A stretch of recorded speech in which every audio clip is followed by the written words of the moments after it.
What's up passengers, welcome back to another video. Today I played Cyberpunk 2077, a game that allows you to go on long walks while exploring the city, instigating fights with rival gangs, but most importantly, experiencing the touch of a woman. But this isn't an ordinary playthrough where I play a sci-fi RPG with a gripping story. This is a love story. More specifically, a story of how I met your mother.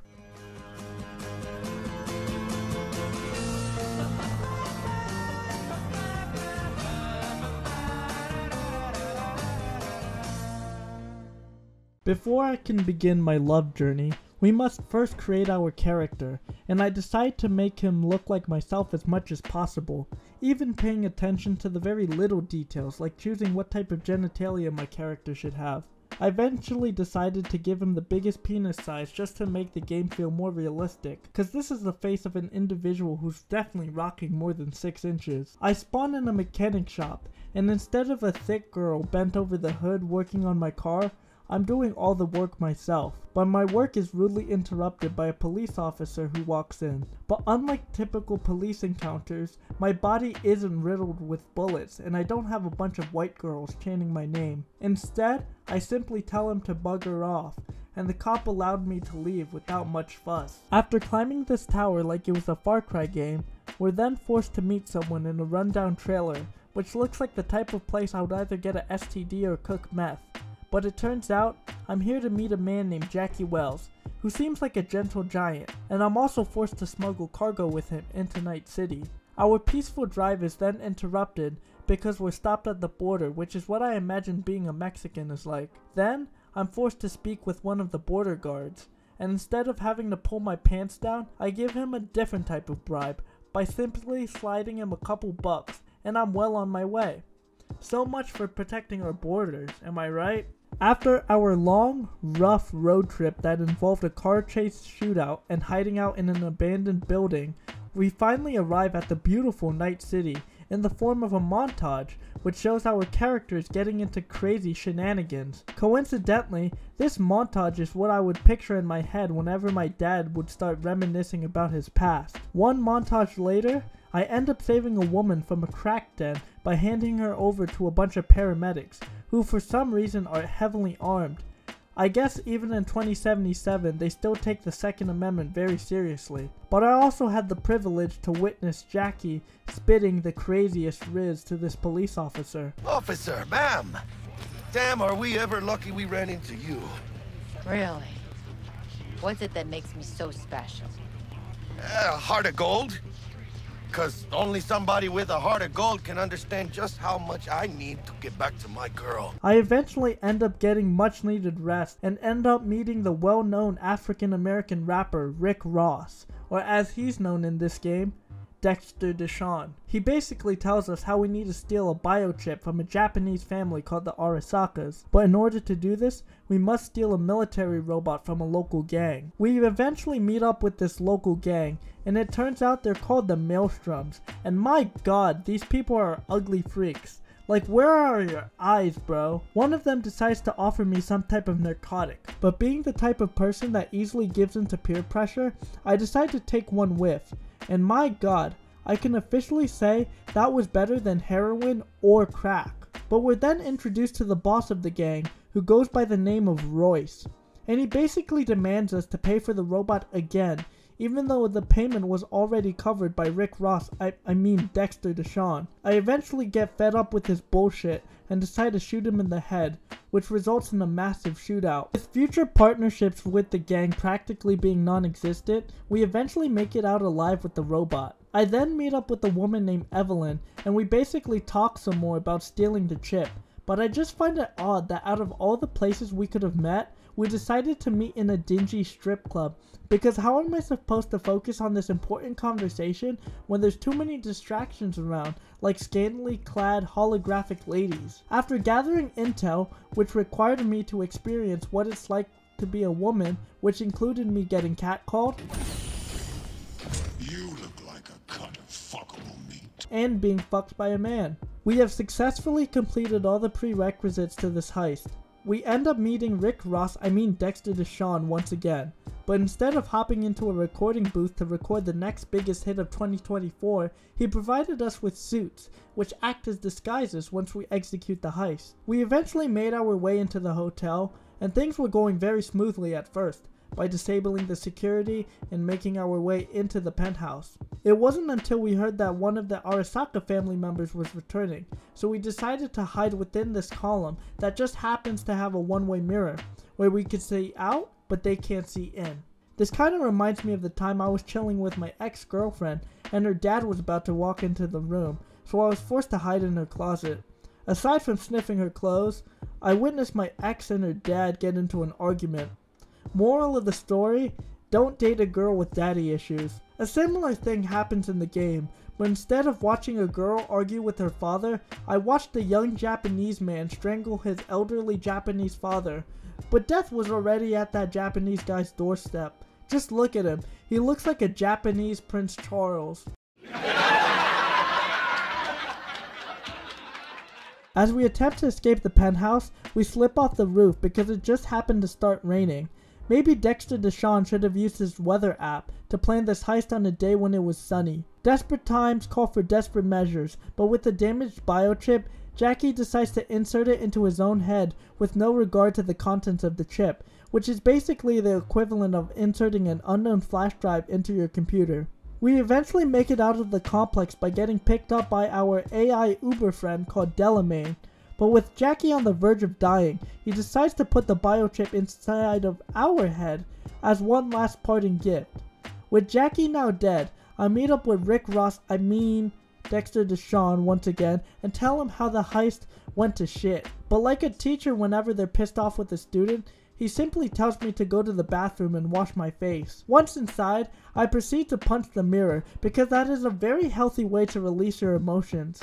After punching the mirror, Dex proceeds to shoot me in the head. It turns out that I'm not dead, because that would just be an example of shitty writing if they just killed their main character in the intro. I somehow wake up in a junkyard, which coincidentally is what happens after a typical night drinking with the boys. But I end up witnessing Dexter Deshawn get murdered, which is surprising because I was expecting the murderer to be a McDonald's Big Mac, not a Japanese guy.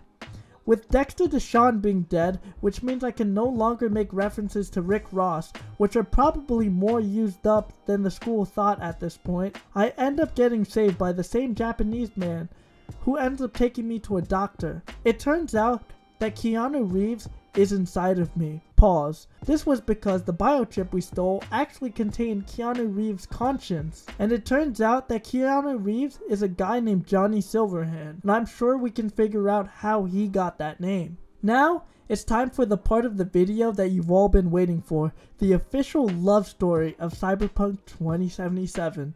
After playing through more of the story, which included me having an oddly intimate moment with another man, I'm then introduced to a woman named Rogue, who basically sends me on a job to meet with someone named Panam. After finally meeting up and laying my eyes on her, something inside of me just told me she was the one. We did some talking, and I became her passenger princess temporarily. After briefly being introduced to some of Panam's friends, we're tasked with taking Panam's car back from a rival gang, but what I find weird is how the objective says to get the keys to Panam's car and not get the key to my heart. One ambush later, I was once again Panam's passenger princess, and I was offered to help her out deal with a dude she dislikes named Nash. And me being the simp that I am, I of course offered to help her by killing Nash with multiple shotgun blasts to the chest.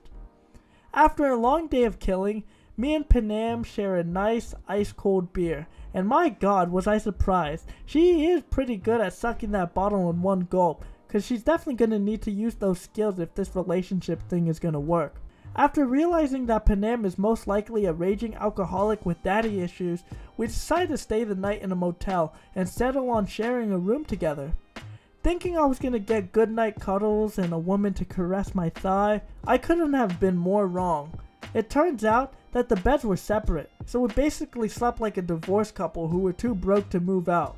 When I woke up, I realized that Panam was no longer in the room, which is what I imagine hooking up with the girl that doesn't say goodbye is like. Unlike my ex-girlfriend, Panam actually didn't leave me indefinitely, but instead she was just working on her car because we need to blow up a corporate power station. After destroying a bunch of drones, I'm actually given the honors to detonate the bombs as I watch the power plant explode, which results in a transport ship to crash. After investigating the crash, one of Panam's friends was being held at gunpoint, and it seems like Panam isn't the type to negotiate, so after a few failed attempts at peaceful conflict resolution, she proceeds to shoot the pilot in the head. After finding out one of Panam's friends was dead, we're eventually led to a gas station where our cargo is being held. But instead of finding Indian gas station employees and crackheads offering handies in exchange for $20 bills, we quickly realize that it has been fortified by a bunch of armed thugs. Being the power couple that we are, we make quick work of them, and it turns out that our cargo wasn't a thing. It was a person. I quickly knock him out, carry his body, and place it gently on my motorcycle. Soon after, I was introduced to the leader of Panam's group called the Aldecaldos, and his name was Saul. No, not the colorful, corrupt lawyer from the hit TV shows like Breaking Bad and Better Call Saul. This Saul from Cyberpunk 2077 kind of looks like a bootleg Roman Reigns. But Saul begins scolding Panam for her careless actions, but being the strong advocate for women's rights that I am, I decide to stand up for her, which she appreciates. But now, with Saul dealt with, Panam and I decide to go on our separate ways, for now. I eventually make it back to the hotel, and it turns out that the man I captured is named Anders Hellman, and he could potentially help me get rid of Keanu Reeves' consciousness inside of my head. But I guess my character really isn't the type to interrogate people, so I decided to leave the interrogating to the Japanese guy that saved me in the beginning. And in the foggy night, in the outskirts of Night City, Keanu Reeves and I have a pretty wholesome conversation sitting on a bench. I guess this is what it's like to have schizophrenia.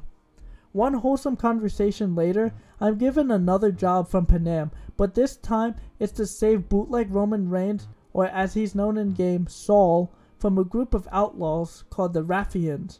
But like a school shooter, I walked right on through the front of the compound with my assault rifle and started blasting away.